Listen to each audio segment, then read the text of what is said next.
So guys, അപ്പോൾ നമ്മൾ ഇന്നത്തെ വീഡിയോ പറയാൻ പോകുന്നത് റസ്റ്റിൽ നെസ്റ്റഡ് ഇഫ് എന്താണെന്നാണ്. വീട്ടിലോട്ട് പോയാലോ. അപ്പോൾ എന്താണ് നെസ്റ്റഡ് ഇഫ്? നെസ്റ്റഡ് ഇഫ് എന്ന് വെച്ചാൽ ഒരു ഇഫിൻ്റെ ഉള്ളിൽ വേറെ ഇഫ് ഉപയോഗിക്കുക, അങ്ങനെ നെസ്റ്റഡ് ഇഫ് എന്ന് പറയുന്നത്. അപ്പോൾ ഞാനൊരു വി എസ് കോഡ് എക്സ്പ്ലെയിൻ ചെയ്യാൻ എന്താണെന്ന്. അപ്പോൾ ഞാൻ വി എസ് കോഡ് ഓപ്പൺ ചെയ്യുകയാണ്. ഞാനൊരു വേരിയബിൾ കിട്ടിയ എ എന്ന് പറഞ്ഞ് ഒരു വാല്യൂ ഒരു 4 കൊടുക്കാം. വേറെ വേരിയബിൾ കിട്ടിയ ബി എന്ന് പറഞ്ഞ് ഒരു വാല്യൂ 3 കൊടുക്കാം. വേറെ വേരിയബിൾ കിട്ടിയ സി എന്ന് പറഞ്ഞ് എൻ്റെ വാല്യൂ ഒരു 9 കൊടുക്കാം. ഓക്കെ, കൊടുക്കട്ടെ. അതെന്ത് ചെയ്യാൻ പോകുന്നത്, എനിക്ക് ഇതിലെ ഏറ്റവും ബിഗ്ഗസ്റ്റ് വാല്യൂ കണ്ടുപിടിക്കണം. ഓക്കെ, ഇതിലെ ഏതായിട്ടും വലിയ വാല്യൂ എന്ന്. അപ്പോൾ ഞാൻ കണ്ടുപിടിക്കാൻ ഒരു ഇഫ് ഉപയോഗിക്കുകയാണ്. If a is greater than b. Okay, അതെന്ത് ഞാൻ ഇതിൻ്റെ ഉള്ളിൽ ഒരു ഇഫ് ഉപയോഗിക്കുന്നത്. അതാണ് a is greater than c. അങ്ങനെയാണെങ്കിൽ പ്രിന്റ് എല്ലാം എ ഇസ് ബിഗ്ഗർ. ഓക്കെ, കൊടുത്ത് എൽസ് കൊടുക്കുക.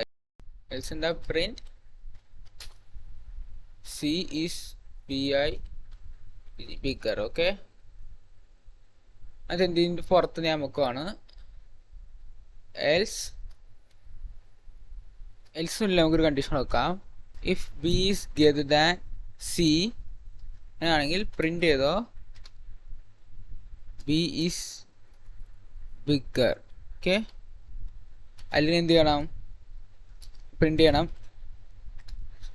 C is bigger. ഓക്കെ, ഒരു കണ്ടീഷൻ കൊടുക്കുന്നത്.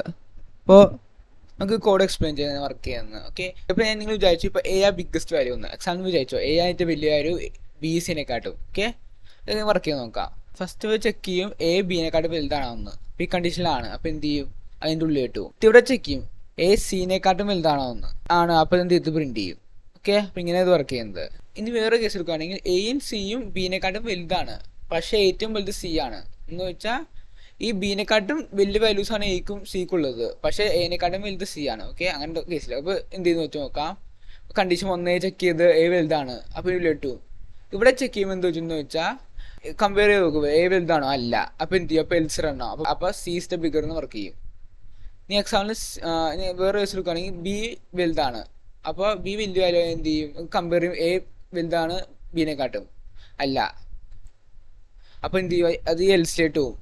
എൽസ് കണ്ടീഷൻ വെച്ചിട്ടുണ്ട്. അതിലെന്താ, if b is greater than C ആണോ, ബി സിനെക്കാട്ടും വലുതാണോ, ആണ്, അപ്പോൾ ഇത് പ്രിന്റ് ചെയ്യും. ഇനി ഒരു കേസിൽ എടുക്കുകയാണെങ്കിൽ എ ചെറുതാണ്, പക്ഷെ ബിയും സിയും വലുതാണ്, പക്ഷെ സി ബിനെക്കാട്ടും വലുതാണ്. ആ കേസ് എന്ത് പറ്റും, കമ്പയർ ചെയ്യും. ഇവിടെ കമ്പയർ ചെയ്യും എ വലുതാണോ ബിനെക്കാട്ടും അല്ല, അപ്പം എന്ത് ചെയ്യും, അപ്പം ഇത് ഇങ്ങോട്ട് പോകും, എൽസിലേട്ട് പോകും.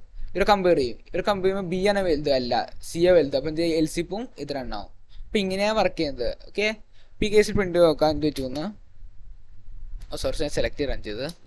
നിങ്ങൾ സെലക്ട് റൺ ചെയ്ത പ്രശ്നം എന്താ വെച്ചാൽ ആ സ്പെസിഫിക് സാധനം മാത്രമേ റൺ ആവുള്ളൂ. ഇപ്പം ഇത് സെലക്ട് ചെയ്തിട്ട് റൺ ചെയ്താൽ ആ സ്പെസിഫിക് പാർട്ട് മാത്രമേ റൺ ആവുള്ളൂ.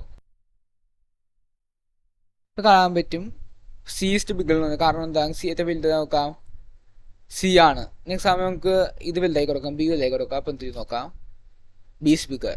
ഇപ്പം ഇനി നമുക്ക് എ വലുതാക്കി നോക്കാം, എ സ്പീക്കർ. സോ ഇങ്ങനെ വർക്ക് ചെയ്ത്. അപ്പം നെസ്റ്റഡ് ഇഫ് തൊട്ടാൽ ഇഫിൻ്റെ ഉള്ളിൽ വേറെ ഇഫ് ഉപയോഗിക്കുക, കണ്ടീഷനിൽ വേറെ കണ്ടീഷൻ ഉപയോഗിക്കുക. അതിനാണ് നെസ്റ്റഡ് ഇഫ് എന്ന് പറയുന്നത്. ഓക്കെ, അപ്പോൾ ഇന്നത്തെ ഒരു ഇത്രേ ഉള്ളൂ. നെക്സ്റ്റ് വീഡിയോ കാണാം. Till then bye.